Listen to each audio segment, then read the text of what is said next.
जीडीएसची 2026 साठी भरती निघालेली आहे. जीडीएस म्हणजे ग्रामीण दास सेवक. 32,500 पेक्षा जास्त जागांसाठी भरती निघालेली आहे. शैक्षणिक पात्रता 10वी पास असणार आहे. महत्वाचं म्हणजे याच्यासाठी परीक्षा होत नाही. भारतीय डाक विभागाकडून ही भरती असते. तर याच्यासाठी अर्ज कसा करायचा, काय डॉक्युमेंट्स लागतात, कोण अर्ज करू शकतं, हे सगळं आपण या व्हिडिओमध्ये पाहणार आहोत. जीडीएसची 2026 ची भरती आहे. जानेवारीमध्ये ह्याच्या जागा निघतात आणि त्याच्यासाठी ऑनलाईन अर्ज केला जातो. पोस्ट असतात ग्रामीण दास सेवक म्हणजे जीडीएस, ब्रांच पोस्ट मास्टर म्हणजे बीपीएम आणि असिस्टंट ब्रांच पोस्ट मास्टर म्हणजे एबीपीएम. अशा ह्या पोस्ट असतात. ह्या तिन्ही पोस्टसाठी ऑनलाईन अर्ज करायचा असतो. ऑल इंडियामधून मेल आणि फिमेल कोणीही अर्ज करू शकतो. 32,500 पेक्षा जास्त ह्याच्यासाठी जागा असणार आहेत. अर्ज करताना तुम्ही ऑनलाईन अर्ज करताना कसे डॉक्युमेंट्स अपलोड करायचे आणि तो ऑनलाईन पूर्ण अर्ज कसा भरायचा, ह्याच्यासाठी तुम्ही पहिलेच तयारी करून ठेवली तर नंतर तुम्हाला बरं पडतं.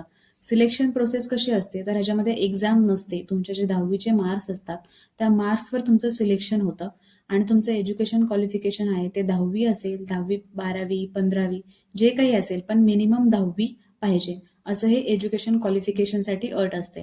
आता ह्याच्यामध्ये इम्पॉर्टंट डॉक्युमेंट्स काय काय आहेत ते आपण बघूया.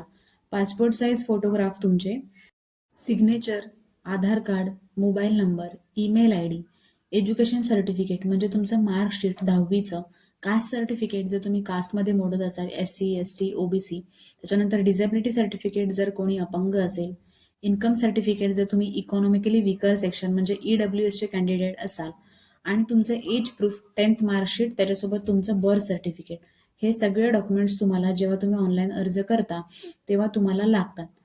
ह्याचे ऑनलाईन अर्ज जेव्हा सुरू होतील तेव्हा तो अर्ज कसा करायचा पूर्ण त्याचा लाईव्ह व्हिडिओ आहे. तो व्हिडिओ आपल्या चॅनलवरती अपलोड केला जाईल. तो बघून तुम्ही पूर्णपणे तुमचा अर्ज घरी बसल्या सुद्धा मोबाईलवरून अर्ज भरू शकता. आता ह्या पोस्टसाठी सॅलरी किती असते तर 10,000पासून ते 29,380 पर्यंत सॅलरी रेंज असते. तुमच्या पोस्टनुसार तुमची सॅलरी आहे ती दिली जाते.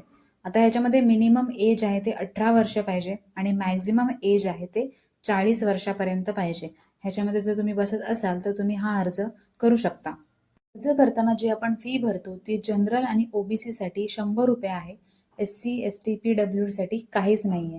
म्हणजे ह्याच्यासाठी जी फी आहे ती सुद्धा 100 रुपये आहे. त्याच्यामुळे तुम्ही अर्ज करताना अशी भरपूर अशी फी सुद्धा भरायची नसते. जर तुम्हाला 10thला चांगले मार्क्स असतील तर तुम्ही हा अर्ज करू शकता, जेणेकरून विदाऊट परीक्षा तुम्ही ह्याच्यामध्ये ह्या पोस्टमध्ये चांगल्या पद्धतीने ही पोस्ट मिळवू शकता. ज्यांच्यासाठी हा व्हिडिओ महत्वाचा आहे त्यांच्यासोबत शेअर करू शकता. ऑनलाईन अर्ज कसा करायचा यावरती लवकरच व्हिडिओ येईल.